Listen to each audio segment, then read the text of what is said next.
ഇന്ന് മുട്ടയിലൊരു പ്രയോഗം നടത്തിയാലോ നമുക്ക്? അതെ, 4 മണി പലഹാരങ്ങളിലെ വേന്തൻ മുട്ട പപ്സ് ഉണ്ടാക്കിയാലോ? ആദ്യം തന്നെ കുറച്ച് മുട്ട എടുത്ത് പുഴുങ്ങിയ ശേഷം പിന്നെ കുറച്ച് ഉള്ളി എടുത്ത് കുനുകുനാന്ന് അരിഞ്ഞു വെക്കുക. ഒരു ചട്ടിയിൽ ഇച്ചിരി എണ്ണ ഒഴിച്ച് പെരുംജീരകം പൊട്ടിക്കുക. അത് പൊട്ടുമ്പോഴത്തേക്ക് ഇച്ചിരി ഇഞ്ചി വെളുത്തുള്ളി പേസ്റ്റ് കിട്ടുക. പച്ചമണം പോയ ശേഷം ഉള്ളി എടുത്തിടുക. വഴറ്റി വന്ന ഉള്ളിലേക്ക് ഇച്ചിരി മഞ്ഞൾപ്പൊടി, മല്ലിപ്പൊടി, ഗരം മസാല, കുരുമുളക്, പിന്നെ കശ്മീരി മുളക് പൊടി, പിന്നെ ഫ്രഷ് കരിയാപ്പിലയും, പിന്നെ ഇപ്പോൾ പരസ്യമായ എൻ്റെ രഹസ്യക്കൂട്ട് ടൊമാറ്റോ കച്ചപ്പ്, അതും ഇച്ചിരി ആയിക്കോട്ടെ.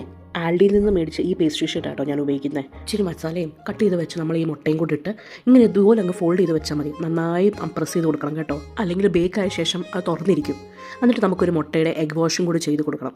എന്നാലും നല്ല ഗ്ലേസിങ് ഉണ്ടാവത്തുള്ളൂ എഗ് പപ്സ് ഉണ്ടാക്കിയ ശേഷം കേട്ടിട്ട് 200 ഡിഗ്രി പ്രീ ഹീറ്റഡ് ഓവനിൽ 30 മിനിറ്റ് മാത്രം മതി നല്ല ചൂട് എഗ് പപ്സ് കിട്ടാം നമുക്ക്. രുചികരമായ ഈ മുട്ട പപ്സിൻ്റെ കൂടെ ഞാൻ ഒരു ഇഞ്ചി ചായയും കൂടെ അങ്ങിട്ട് സെറ്റാക്കി.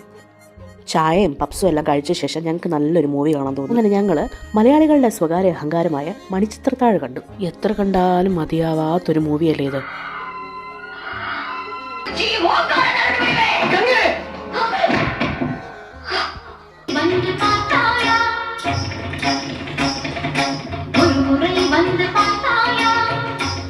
അപ്പോൾ അത്രയേ ഉള്ളൂ. ബൈ.